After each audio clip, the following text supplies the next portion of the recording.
Hi, I'm Brittany here with your art fail of the week.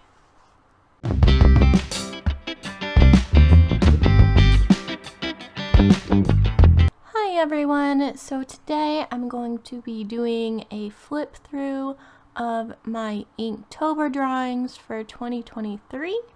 I'll do a full sketchbook tour at the end of the year when I plan to finish this sketchbook. And Inktober was definitely a way for me to fill more pages. And I came up with a better system to how I actually got myself to do 31 drawings. And it was mostly I took like a day off in between and then did 2 drawings at a time instead of doing one every single day unless I felt like doing one that day. It was better for me to break one day, then do 2 in a row all at once, than to just have one little Inktober session each day sometimes. So let's go ahead and look at the drawings. So Inktober day 1's prompt was dream. So I drew a little kitty dreaming of a mouse, and it was almost Tom and Jerry-esque, and I tried to get the shading in the pillow and do little stripes on the cat and do the fur with Pigma Micron pens. And then Inktober day 2 had spiders as the prompt, and instead of doing creepy ugly spiders that I would have to stare at reference photos for, which was not appealing to me, I did dogs in spider costumes. And then this is also the day I took out my actual ink, like the liquid ink to paint with. So I played around with that, plus also getting just little detail with the Pigma Micron pens. Then day 3 is path. So I did a little garden path, once again using some of my liquid inks. And then like these leaves, I did the Pigma Micron pens, and just the little detail of the little lattices of the gazebo, I did better detail with the Pigma Micron pens than with the paintbrush. Then day 4 was Dodge, and for me I thought of the American car company Dodge. So I did a Dodge Mustang. It kind of doesn't look quite like, you can't look at it and say it's a Mustang, I don't think, in my opinion. But just, I don't draw cars often, so I thought just the proportion and everything turned out really good. It actually looks like a car. But I also played around with my inks again and did the details in the pen. Then day 5 was map, and so I drew a little treasure map, and I decided the naming theme would be horoscope names. So I have Pisces Inlet, Capricorn Mountains, Lake Libra, a Taurus Forest, Aquarius Sea, and then it's cut off, but it was going to be Gemini Kingdom. And then Inktober day 6, I gotta break out my gold ink, and the theme was golden. So I did a cathedral, and I did look up like references, and I don't remember what cathedral I got this from, but I did use a reference to kind of get the architecture of a golden cathedral or church. Then day 7 was drip, and if you're hip with the youth slang these days, drip means like new fancy clothes, you got something new, something cool to wear. So I drew a ghost in his drip. And then Inktober day 8 was toad, so I drew a cute little toad. Then day 9 was bounce, so I drew a little girl on, I don't know what they're called, but they're sort of like exercise balls, but they have the little handle to actually bounce on it, and so they're a little like thicker, I think, than exercise balls are. But I drew that for day 9. Day 10 was fortune, so I drew a dragon on top of his fortune of golden things. And then this one I definitely used the colored liquid inks that I had. Used the gold again, and then once again did details with the Pigma Micron pen. And here is where I found out that the colored inks bleed through this specific paper, because this paper isn't quite mixed media paper. So I ran into that issue for the rest of Inktober.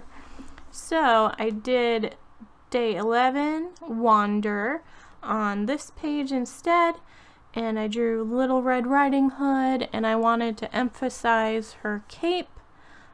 So I colored it in marker red. I do have red inks. I guess I just didn't want to get them out that day, or I didn't think about it that day. I guess probably wanted to get the Inktober done. I was probably hitting the point of fatigue for doing Inktober by now. Day 12 was spicy, so I drew some spicy ramen and played around with different shading techniques with the Pigma Micron pen. And day 13 was rise, so I did a freshly baked loaf of bread.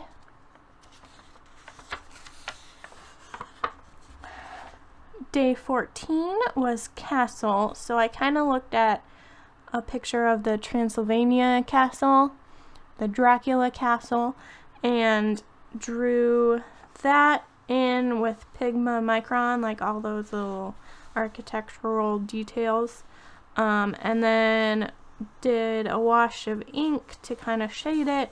And then here I tried to put in a forest in front, playing with the shades, using water to water down the ink. Then Inktober day 15 is dagger, so I played around with the Pigma Microns again, and did the shading, trying to like kind of cross hatch and shade certain parts of the blade. Then day 16 and 17 were kind of themed together, so this is definitely a page I did together, but it was angel and demon, so I drew a little cute angel girl for this day. And then I didn't feel comfortable drawing a demon for multiple reasons, one of those being that when I try to draw scary, creepy things, they turn out cute no matter how hard I try to make them scary. So I knew it wouldn't come out scary, and I didn't feel comfortable drawing a demon in general. So I thought of all the places that are named devil something related to that. So I looked up on Google different places that are named that, and I came up with Devil's Den Spring. And apparently it's a scuba diving destination in Florida. You come into this cavern, and then there's like steps down to a platform that then people scuba dive off of into this body of water that's in this cavern. I didn't quite look at like scuba diver pictures of what it looks like actually down in the water. But so I went with that, and it was fun to play around with the blue and green colored inks. I learned about a location that I have never heard of before. And since it bled through, I skipped this page, and then day 18 was saddle, so I drew a little saddle shoe, and also found out that I don't draw shoes very often because it was a little difficult for me to get the proportions correct. So that's my saddle shoe. Then day 19 is probably one of my favorites of Inktober. The prompt was plump, so I drew a plump kitty and worked on the fur with a Pigma Micron and also the shading of like the shadow. And then day 20 was frost. I looked at a bunch of leaves with frost on them and used my colored ink to emphasize the leaf. And then it also brought out the white of the frost when I did that with the Pigma Micron on the outside. Then day 21 was chains, which the green did leak through to this page, but I kind of incorporated it into the shading a little bit so I didn't waste another page. And so I did different shading techniques. Day 22, he kind of got speckled from the next page because I attempted to not have it bleed through, but it still bled through when I did the next page. So he just is a spotted green and purple dog. But Scratchy was the prompt, so I drew a little dog scratching his ear, and I was proud of myself because I didn't actually look at any reference for this. I didn't look at any dog pictures or anything, so I was kind of proud of myself that I used my own imagination to draw this. Okay, so this is the reason that it bled through.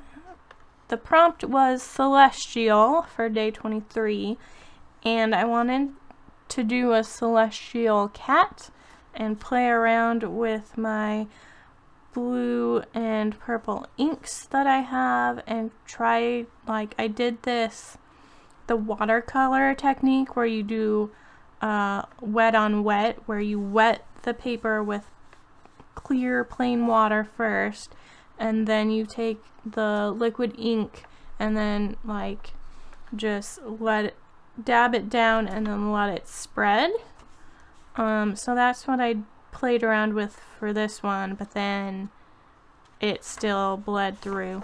Then day 24 was shallow, and so I did the shallow reef and did a little starfish here. Tried to use Pigma Microns to get that like speckly of a starfish, and then also shade these rocks.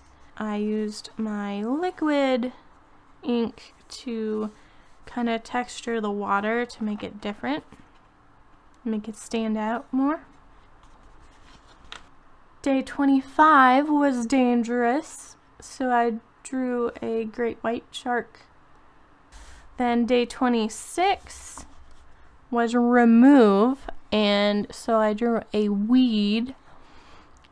This one took a little bit to think of something because you remove weeds.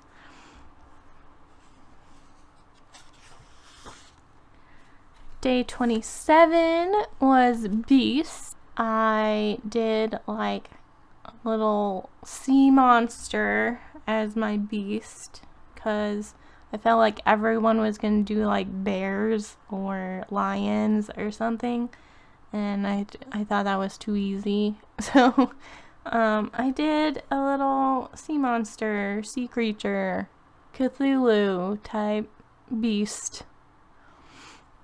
And then day 28 was sparkle, and I thought of teeth, but then I also wanted to do like October Halloween themed, so I did vampire teeth and made them sparkly.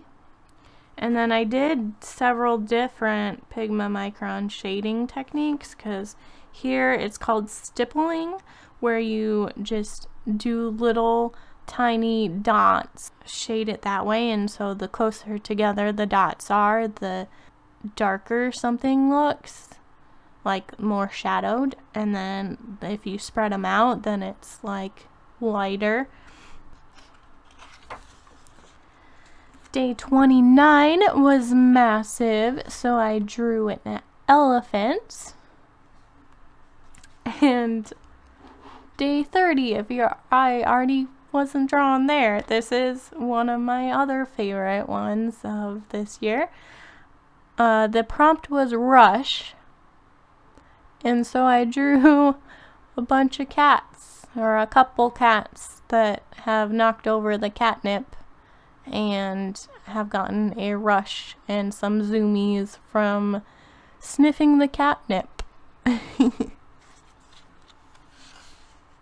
Then the final drawing of Inktober 2023 is fire. And so I drew a candle melting, and then I didn't want it to be just a plain candle, so I made the candle holder a little intricate. And that was my Inktober drawings for 2023. Let me know in the comments which one was your favorite. I definitely I think the catnip one is my top one, and then the plump cat is second. So those are my two favorites, so let me know what your favorites are, if you agree with me that those two were the best. And like this video if you enjoyed flipping through with me, and I'll be finishing this sketchbook this year. That was my resolution that I said at the beginning of this year. Subscribe so that you can get notified when I put that video up, and I'll see you in the next video.